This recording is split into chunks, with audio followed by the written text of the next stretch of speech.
उद्यम करके पुरुषार्थ के द्वारा हम अपने भीतर की श्रेष्ठता का जागरण कर सकते हैं।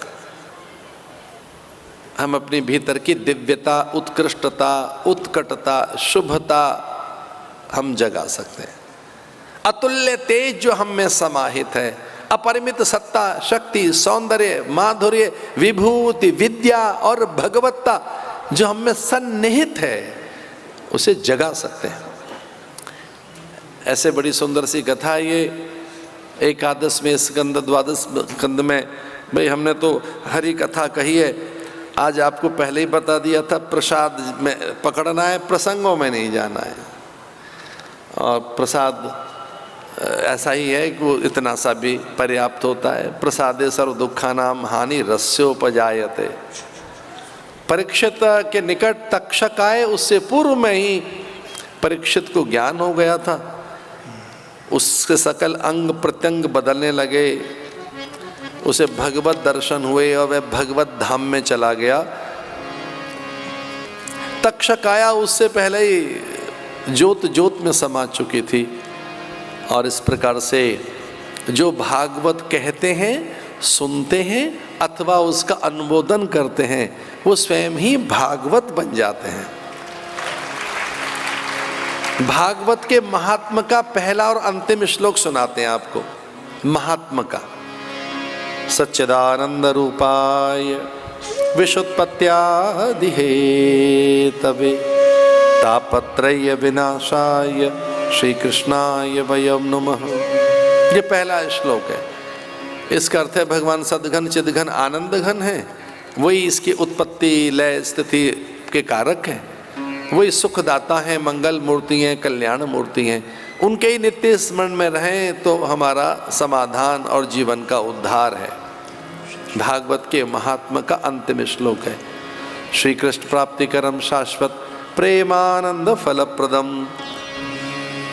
श्री कृष्ण प्राप्ति करम शाश्वत प्रेमानंद फलप्रदम श्रीमद्भागवत शास्त्रम कलौकीरेण भाषितम कलौकीरेण भाषितम। इसका अर्थ यह है, गोविंद की प्राप्ति के लिए, भगवत प्राप्ति के लिए कलयुग में सहज कोई साधन है तो भागवत की कथा का श्रवण मनन अनुमोदन है।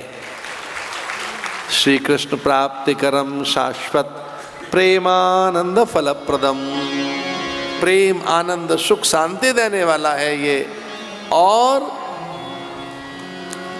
कलौकीरेण भाषितम, कलयुग में यही साधन बताया है।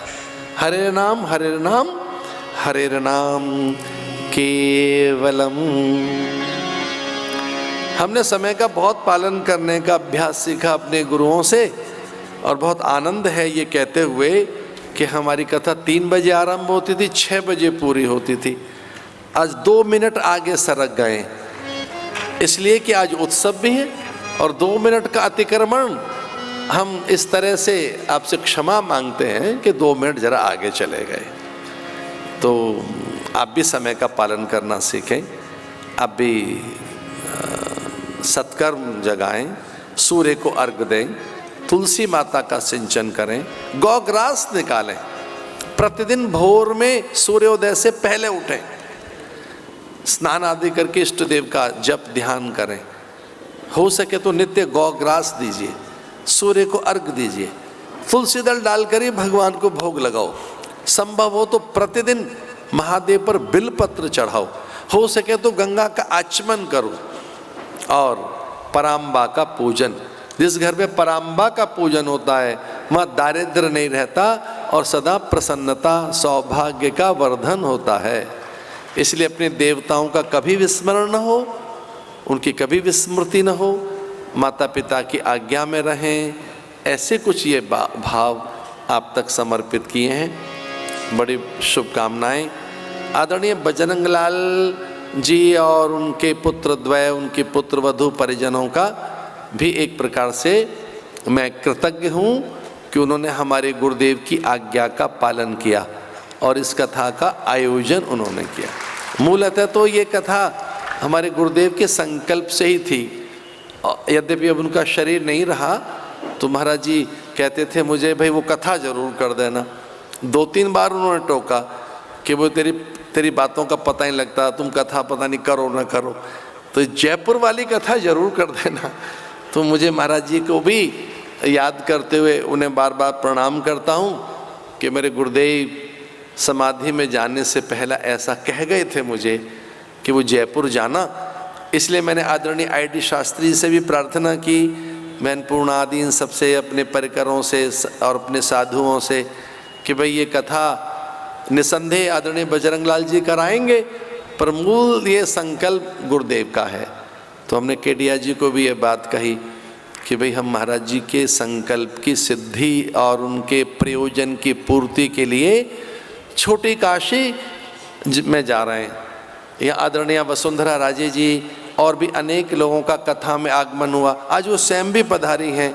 उनकी विनम्रता, शील, संयम, सदाचार, उनकी भगवत भक्ति, उनकी अपूर्वीय निष्ठा, ये उनकी जो निष्ठा है ये राजस्थान की परंपरा का परिचय है। दरअसल में उनका विनम्र होकर बैठना ये राजस्थान की गौरव गाथा, वहाँ की रानियाँ, पटरानियाँ, महारानियाँ, वहाँ की प्रजा, वहाँ के जन सामान्य की कैसी रीति नीति, स्वभाव और प्रकृति है, ये दरअसल में उनका ये परिचय है, उनका स्वभाव। तो मैं राजस्थान के गौरव गान के लिए यहाँ अतिवृष्टि, अनावृष्टि, भूकंप कभी ना आए, यहाँ सर्वथा और कभी अकाल न पड़े मेरे देश में, ऐसे मेरा देश संपन्न हो और भगवत भक्तिमय हो, ऐसे शुभ भाव के साथ मैं अंतिम श्लोक पढ़ रहा हूँ, फिर आरती करेंगे। पूर्णमद पूर्णमिदं पूर्णात् पूर्णमुदच्यते पूर्णस्य पूर्णमादाय पूर्णमेवावशिष्यते। ओम शांति शांति शांति। ओम।